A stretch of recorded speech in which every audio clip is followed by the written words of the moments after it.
Well, Chris Mitchell is with us now from Jerusalem for more on this story. So, Chris, it's been 8 months since the last war between Israel and Hamas. What has Hamas been doing since then? Well, Gordon, earlier today, I talked to the IDF spokesman about the strike inside Gaza.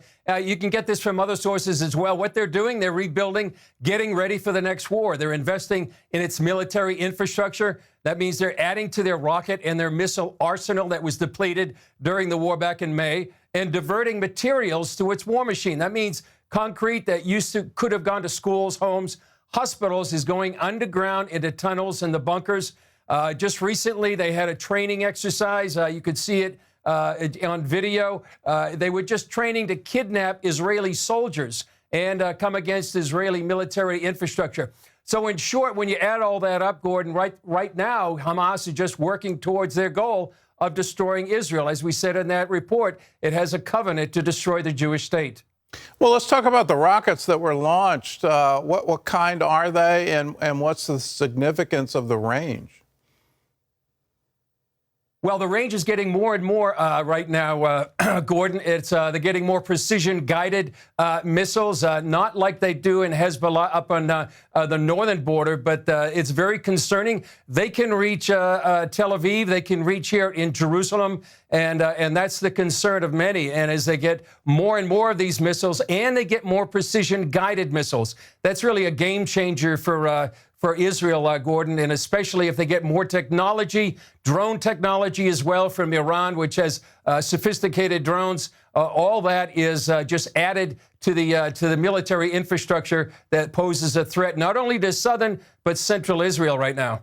Well, how are they getting the weapons? Israel's got a blockade. Egypt has joined in that blockade, trying to keep weapons out of Gaza. So how are they getting them through? One of the routes they used to have was through Sudan, and now that the Abraham Accords, Sudan has actually joined the Abraham Accords. That has been sealed off, but they do have their technology inside. And as we saw in the strike on Sunday, they tried to hit some of the rocket manufacturing sites. So some of it's internal. How they get all of this in is smuggled in perhaps through the Sinai. It's not necessarily a completely sealed border, but some of that technology and some of those weapons are still getting into Gaza. All right, well, let's talk a little bit about the history of Gaza. It was sort of a headquarters for the Philistines back in Bible times, and then Ezekiel's famous prophecy from chapter 25 that it would be wiped out. That all that occurred. And now it seems to be reemerging as an enemy of Israel, if you can call reemerging over the past couple of decades. So tell us about the recent history of Gaza. What was it like? Well, if you go back about 40 years, Gordon, you could see it's actually a beautiful place down there. Gaza has beautiful beaches. Earlier today, I talked to the former Israeli ambassador to Egypt. He said back in 1980, he used to travel through Gaza. So from, say, 1980 to the mid-1990s, you could go to restaurants, you could buy goods.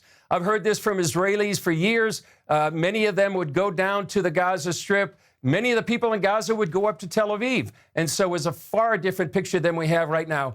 Now, all that started to change recently, I would say, with the Oslo Accords, another Accords, but they have a far different history than the Abraham Accords. That's when the PLO took over by Yasser Arafat. He took over Gaza. What did he do? He started calling for jihad against Israel. More terror attacks came out of Gaza. Now, that changed dramatically in 2005 when Israel completely pulled out of Gaza, what's called the so-called engagement. Gaza at that time was promised to be like a Singapore.